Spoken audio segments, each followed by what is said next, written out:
Uma das curiosidades do ateliê é o que eu faço com os tecidos que vão sobrando dos trabalhos, porque realmente sobra bastante coisa, retalhos de todos os tamanhos.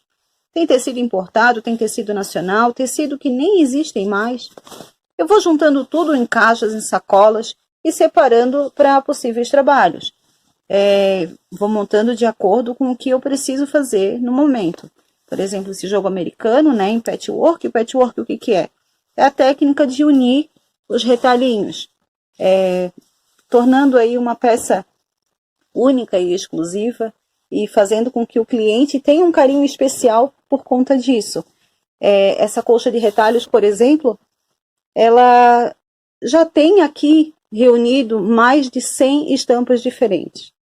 Então, quer dizer, uma verdadeira coleção, é uma obra de arte impossível de recriar e que agrada a todos os olhos. Olha só, isso aqui são recortes que sobraram de uma fábrica de pijamas, tá? É soft, né? Um material bem macio, mas os tamanhos aqui são aleatórios, são retalhos mesmo. Percebe que aqui é a borda do tecido, que eles jogam realmente tudo fora. Eu juntando um pedacinho daqui, um pedacinho dali, olha aqui o que eu fiz.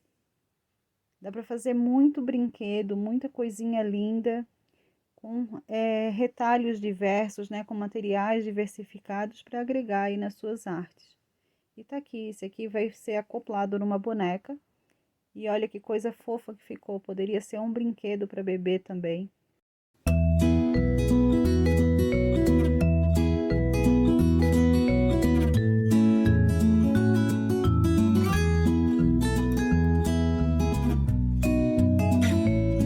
Uma das formas de agregar valor à sua peça é aplicando rendas também nas suas artes.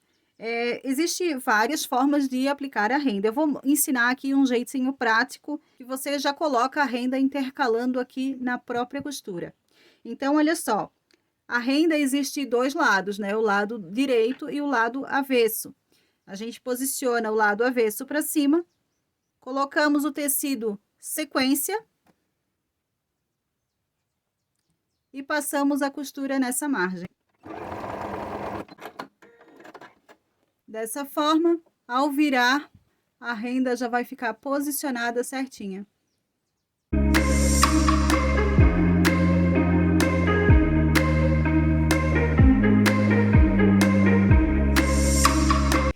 Para trabalhar em projetos de patchwork, eu gosto muito de utilizar a manta âmbar, porque é uma manta 100% algodão e muito mais macia, mais maleável comparado à manta acrílica. E percebe que mesmo sem ter resina, sem ter aquela cola que a tradicional manta acrílica tem, ao unir o tecido, ela fica assim, bem aderente, o que facilita muito na hora de costurar. Sugestão de embalagem para produtos artesanais. Com papel craft ponto reto médio, você consegue costurar o envelope, coloque ali o seu cartãozinho de agradecimento, seus dados e faça a costura em volta desse envelope. Lembre de medir antes para caber o seu produto ali dentro. Encaixe o produto a ser enviado e siga a costura até finalizar e fazer o fechamento desse envelope. É uma ideia simples que economiza durex e tem um pacote aí bem diferente. Agora é só cortar os excessos com a tesoura em todos os lados onde foi feito a costura e você terá pacotes exclusivos bem com jeitinho artesanal, valorizando ainda mais o feito à mão. Se você gostou dessa dica, salva e compartilha. Essa etapa é o quilting livre, onde o topo do trabalho é unido ao recheio com costuras livres, formando desenhos diversificados com ou sem o uso de réguas. Como fazer uma rosa como essa para aplicar aí nas suas artes? Vamos utilizar para isso a cola quente e uma faixa de moletom com 80 centímetros de comprimento e por 3 centímetros cortado assim, rusticamente na tesoura, sem medir muito para ele dar um detalhe bem aleatório. Vou dobrar aqui a pontinha e vou passar a cola aqui para começar a fazer essa rosa. Vou dobrar a pontinha, vou dobrar novamente. E agora eu vou enrolando essa faixa na direção para fora, como se estivesse torcendo o tecido. E a cada virada eu vou passando a cola para ir colando essa faixa nesse miolo.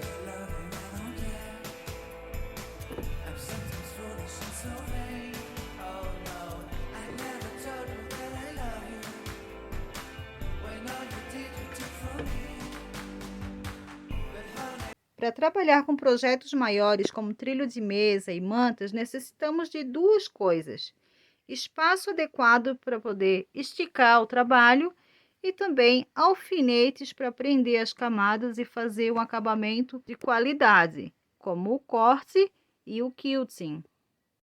Para projetos onde a costura é feita pelo lado interno para depois desvirar, é importante lembrar que essa ponta ela precisa ser retirada. Assim, ao desvirar o trabalho, o canto vai ficar perfeito e sem volume extra. Com o auxílio de uma ponta de pincel ou uma agulha de crochê, você consegue fazer essa pressão e deixar os cantos certinhos. Repita o processo em todos os cantos do trabalho. Uma das maiores dúvidas é como fazer composição de tecidos em peças de patchwork. Olha só. Esse tecido aqui tem cinza, branco e preto. Uma das formas de fazer a composição é buscar tecidos que tenham essas tonalidades. Então, selecionei aqui, olha só, esse tem o preto com cinza, esse tem preto com branco, e vou montando o composê para ficar harmonioso e um combinando, complementando o outro. Agora, se vocês querem fazer uma peça mais alegre, né, colorida, podem utilizar as tonalidades sugestivas da própria estampa para fazer a composição. Nesse caso aqui, temos detalhes em azul, temos detalhes em roxo, amarelo, vermelho. Mas atenção, prefiram utilizar tecidos neutros ao redor da estampa para realçar essa estampa específica. Vocês podem, na composição, procurar tecidos que às vezes se combinam aqui, mas a estampa não tem nada a ver uma com a outra, elas vão se brigar e vai deixar sua peça bem esquisita. Se você tem máquina de costura que tem os pontinhos decorativos, olha só essa dica. Faça uma linha com a caneta que apaga antes de iniciar o processo do bordadinho à máquina. Dessa forma vai ficar bem alinhado, basta seguir ali aquela marcação do meio do pé do calcador e seguir a linha como orientação para deixar o seu bordado bem retinho. Quando fizermos esse tipo de bordado, perceba que o tecido é puxado de forma diferente da costura tradicional. Ele dá uma puxadinha para frente e para trás. E quando a gente tem essa linha de orientação, fica tudo muito mais fácil de deixar alinhado. Depois, basta pegar o ferro morno, passar por cima da linha feita com a caneta que apaga, que ela vai desaparecer automaticamente.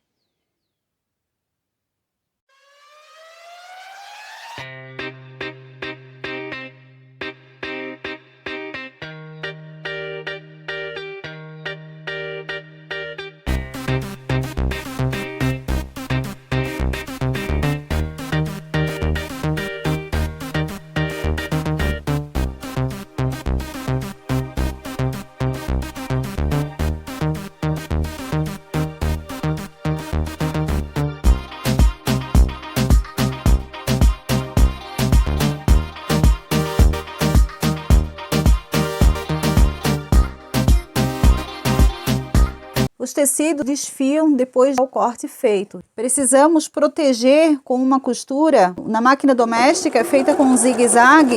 Eu fiz aqui com linha de outra cor para vocês visualizarem bem. Vejam o quanto protege, não solta mais os fios após essa costura feita.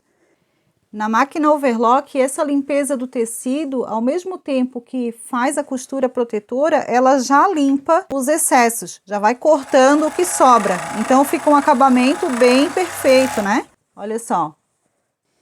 No zigue-zague convencional sobram esses fiozinhos extras aqui que a gente faz a limpeza. E o importante é deixar essa borda protegida para que ela não desfie mais. Veja o quanto protege. Na máquina overlock, essa limpeza já não precisa, que ela é automática.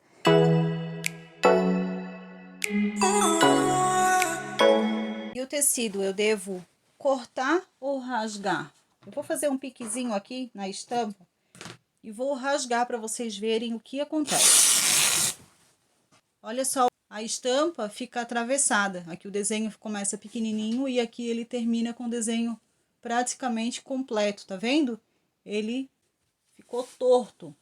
Por isso que a régua é tão importante, que eu consigo alinhar a estampa e fazer o corte perfeito. Se você não tem o cortador ainda, tenha pelo menos uma régua, que daí alinha a estampa, pode fazer um traço com a caneta que apaga, faz o traço e corta com a tesoura em seguida. Se já tem o cortador, alinha com a régua a estampa, segura firme, corta e deixa o tecido perfeito. Uma dúvida muito comum é saber a medida da margem de costura. Percebe que a gente pode utilizar a margem no pé calcador aqui pela lateral e ela também tem uma marcação aqui central. E a gente vai fazer as duas medições. Peguem uma folha de papel, tracem uma linha e usem o pé calcador como margem acompanhando essa linha feita.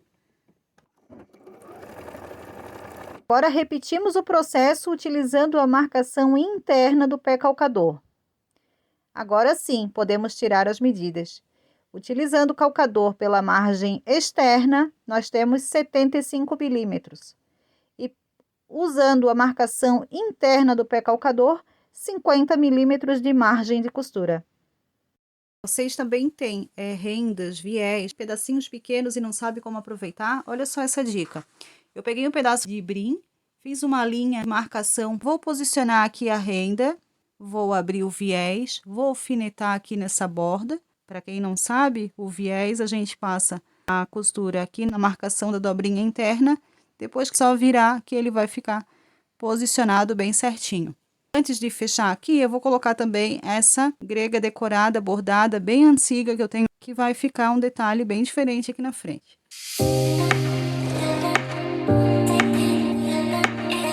Sua máquina tem pontinhos decorativos? Use para decorar ainda mais as suas peças.